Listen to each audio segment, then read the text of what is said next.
before Batman flew over Gotham City, before flying coasters became the next big thing.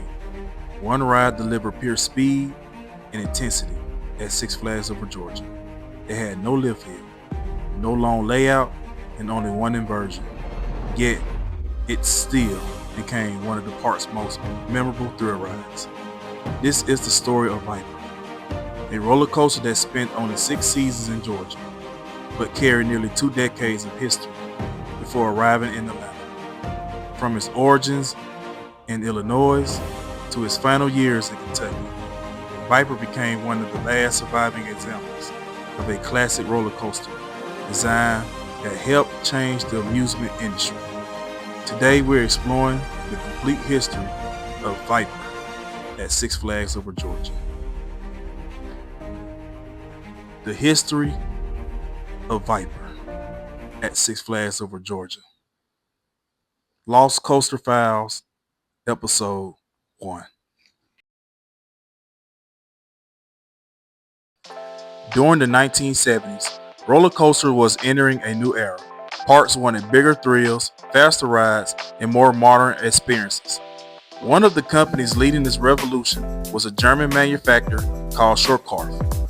Anton Schwarzkopf had already established himself as one of the world's most respected ride builders. His company became famous for smooth steel coasters, innovative engineering, and reliability on ride systems. Working alongside engineer Warner Stengel, Schwarzkopf created numerous attractions that pushed the limits of coaster designs. Their partnership would influence hundreds of coasters around the world. One of the most revolutionary creations was the shuttle loop coaster. Unlike traditional roller coasters, the shuttle loop delivered maximum thrills in a very small amount of land. Parks could offer a high-intensity experience without constructing massive layouts. This design quickly became popular across Europe and the United States.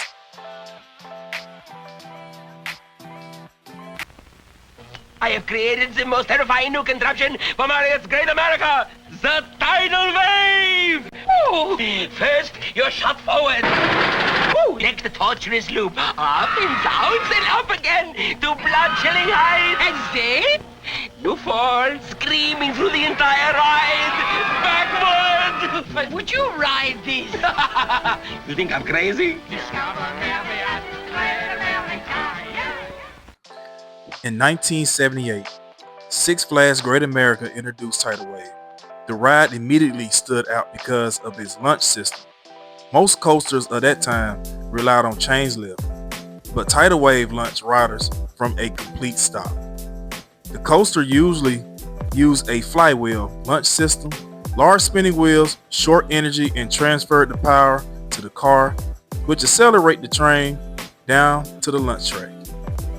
Riders reached approximately 55 to 60 miles per hour within seconds.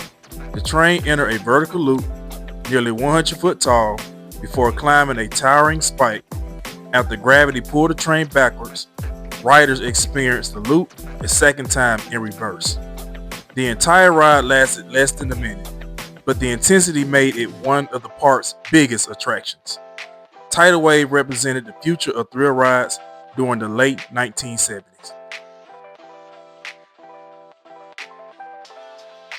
So powerful, it disarms its prey instantly. When it strikes, it moves from 0 to 60 in 4 seconds, then throws you for a loop 80 feet high. But it's not through with you yet. You climb higher and higher, and when you think it's almost over, you get to live it again. Backwards. The all-new Viper, the coaster that strikes twice. Only at Six Flags Over Georgia. By the early 1900s, Six Flags Great America was changing its ride lineup. Rather than demolishing Tidal Wave, Six Flags decided to relocate the coaster. In 1995, the ride opened at Six Flags Over Georgia under the new name Viper. The coaster was installed in the Cotton State section of the park and immediately added something unique to the ride collection. At the time, the park already had classic attractions like the Great American Stream Machine and the Ninja. But the Viper offered something entirely different. There was no slow climb to build anticipation. Instead, Riders sat in silence, waiting for the lunch. This unpredictability became one of the ride's defining features.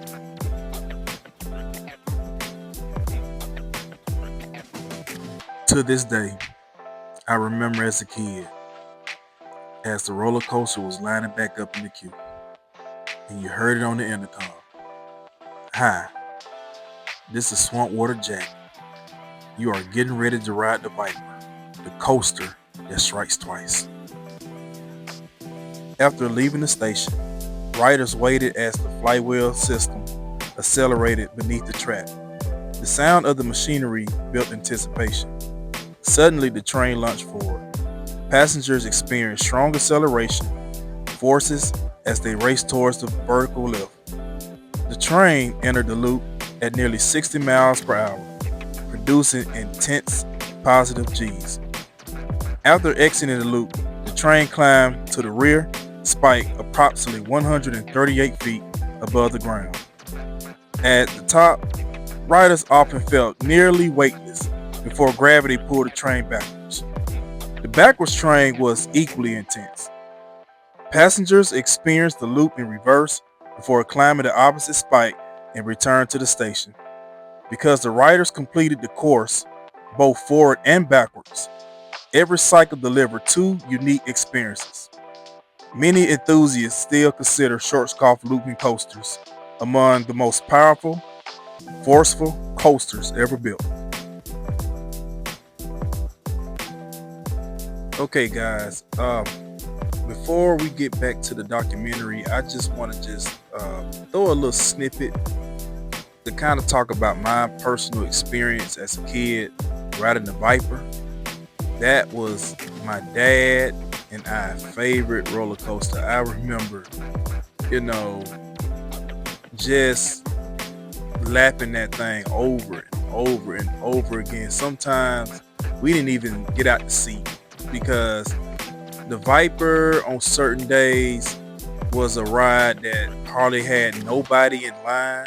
So you usually can ride that ride over and over and over and over again. And man, I remember my dad, my sister, man, we used to love to ride that ride, man. I vividly remember us going to that ride first.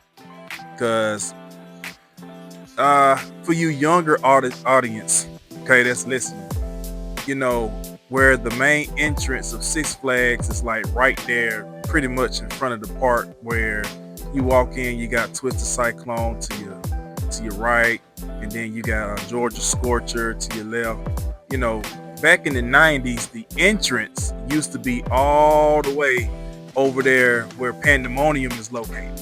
So I'm pretty sure all my old school Six Flags over Georgia goers remember when the entrance used to always be over there where Pandemonium is. And then the first rides you used to see, I remember it used to be the Wheelie, the Ninja, Great American Street Machine, and the Viper used to always be all the way in the back where Superman Ultimate Flight is. So yeah, I just want to just throw that little snip in just to give y'all like my personal experience of the Viper. So okay, let's get back to the documentary. Viper never became the largest coaster at Six Flags over Georgia, but it developed a dedicated following. Many guests remember the ride's loud lunch system and the anticipation while waiting in the station. The coaster's compact design made it highly visible to the park guests. Because of its intense forces, Viper attract thrill seekers looking for something more extreme than traditional coasters. The ride also represents a different era of amusement rides. Instead of relying on height or length, Viper focused extremely on speed, acceleration, and G-forces. For many guests during the late 90s, it became a must-ride attraction.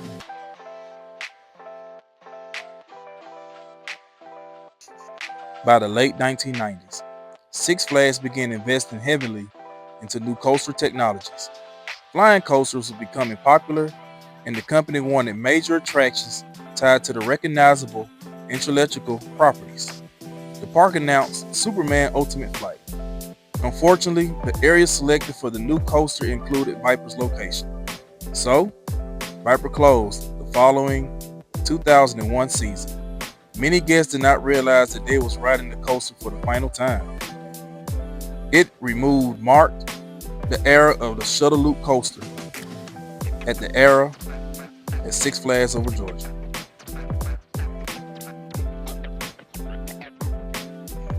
After leaving Georgia, Viper was relocated once again. The coaster reopened at Kentucky Kingdom. Although the ride continued operating, maintenance became increasingly difficult because many original short course parts were no longer being manufactured. As the coaster aged, operating costs increased. Eventually, the ride was retired. After decades of service, the coaster was dismantled and scrapped, ending one of the last remaining chapters of the classic shuttle loop designs. Today, Viper remains one of the most underrated lost attractions in Six Flags Over Georgia history. Many longtime park guests still remember hearing the launch system from across the Midway. The ride represented an era when coasters relied on innovation rather than size. Its combination of speed, forces, and simplicity created an experience that modern attractions rarely duplicate. As many classic short-course coasters disappeared, rides like the Viper became increasingly more important. It was a major, important piece to Six Flags Over Georgia. Although the coaster is gone, its legacy continued through the memories of the riders who experienced one of the Georgia's most unique thrill rides. What are your memories of the Viper? Did you ever experience the lunch, the loop, or the backwards ride? Leave your story in the comments below. If you enjoyed this episode of Lost Coaster Files, don't forget to leave a like, subscribe, and join us as we continue exploring rides that shape the amusement park world. Thanks for watching, and I will see you on the next one. Jesus is King.